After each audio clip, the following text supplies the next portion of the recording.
Today I'm going to show you how to create a value scale using a circular shading method to make an object look three-dimensional. So I've got my value scale here going from light to dark, and I've already drawn my circle.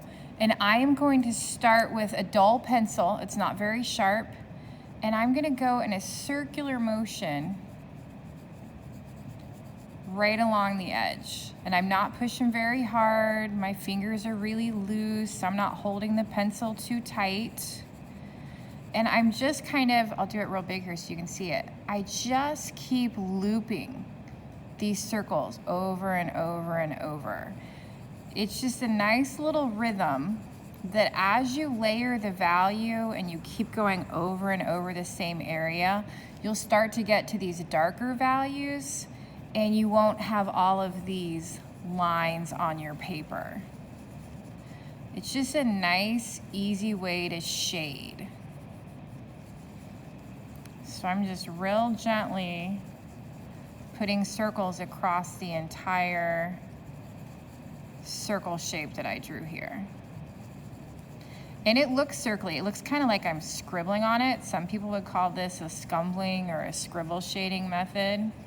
I call it circle shading because I'm literally just making circles over and over again. And it looks pretty uneven. I've got some areas where I went a little darker, some areas where I went a little lighter. But for the most part, I have this lightest value across the whole thing. Now I want to make it look like my sun. Here's my sun. I want to make it look like the sun is shining here. So this is going to be the lightest area and this is going to be the darkest. So I'm going to come back to the darkest edge and I'm going to shade with circles again. Now I am not pushing any harder than I did before. My fingers are still loose on my pencil. I'm not holding it too tight. Whenever you put another layer of pencil on top of pencil that was already there, it's naturally going to get darker. You don't have to force it.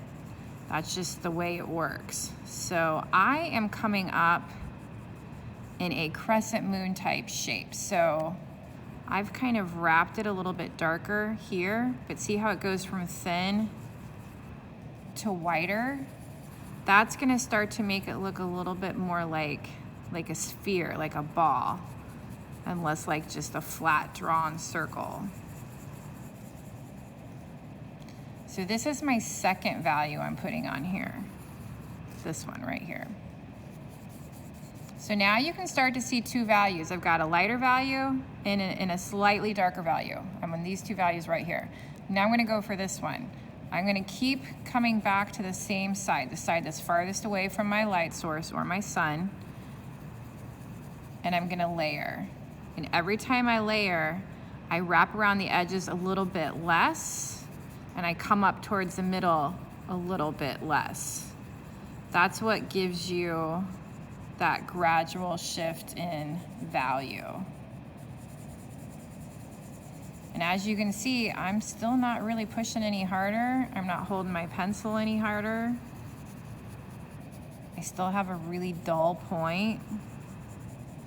When you're doing fine detail work and when you want to get really dark, a nice sharp pencil's helpful. But for this, a dull pencil will do. So now you should start to see that this looks more like a sphere, like a three-dimensional ball, and less like a circle. I've definitely got these three values going on. Now I need to get some darker values. So I'm gonna hold my pencil closer to the tip. I'm gonna hold my pencil a little harder, and I'm gonna push a little bit harder as I shade, and that's gonna give me a darker value.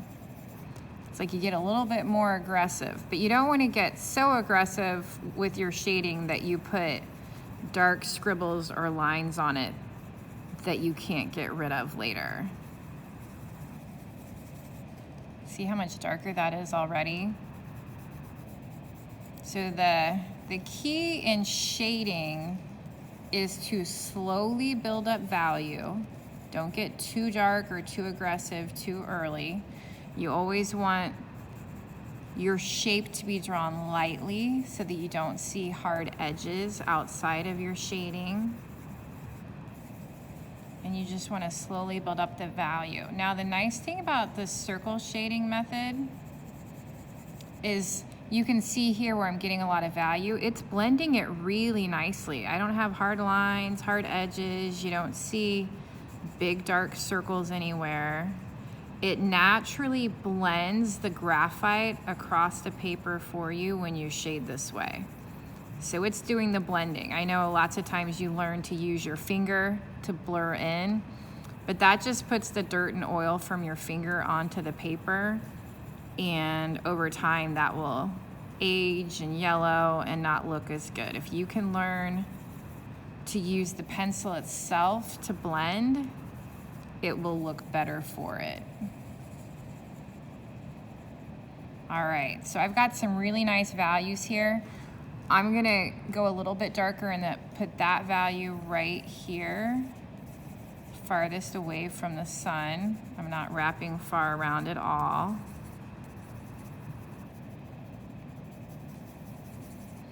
And now it looks like I have a really nice shaded sphere. If I want to make it look even more 3D, I could throw a cast shadow out over here. So I'd have a little foreshortened circle, a little flattened oval type shape. And I would start just like I did in shading my sphere. I'd have a light value all around. And then if I want that shadow darker, I can do a second coat. And then if I feel like it should be darker really close to the actual sphere where it's sitting on the table, I can go in and jump to a darker value there. So that's the circle shading method. You just keep layering over and over again in the circular pattern. Now, a lot of people will use a blending stump. This is a paper stump that they've filed into the shape of a pointed pencil at the end, and you can use it to blend the pencil together. So this already looks nice, but I'm gonna start on my lightest value, and I'm gonna use that circular motion that I used when I shaded. And it's gonna start to blend all the lines that I had on my paper together. And it's gonna start to make some really nice smooth value. So this is what you would use instead of using your finger. You never wanna use your finger. You can use paper towel. I've seen people use Kleenex or even Q-tips, that's fine. But you never wanna really use your finger to blend in. See how it's taking that darker graphite and almost lightening it up? It's just making it blur and blend across the page. And I started light because this will get really dark. So that's why I started in the lightest section. And now I'm blurring it into the darkest area.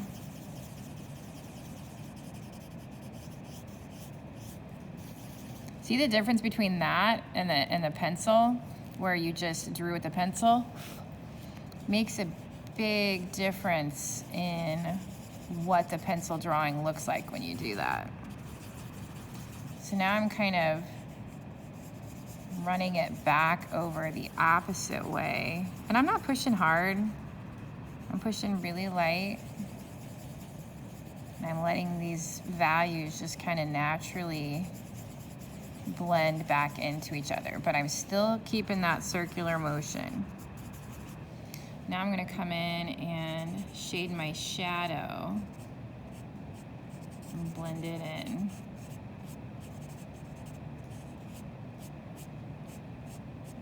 And this is dirty. This has this darkness on it.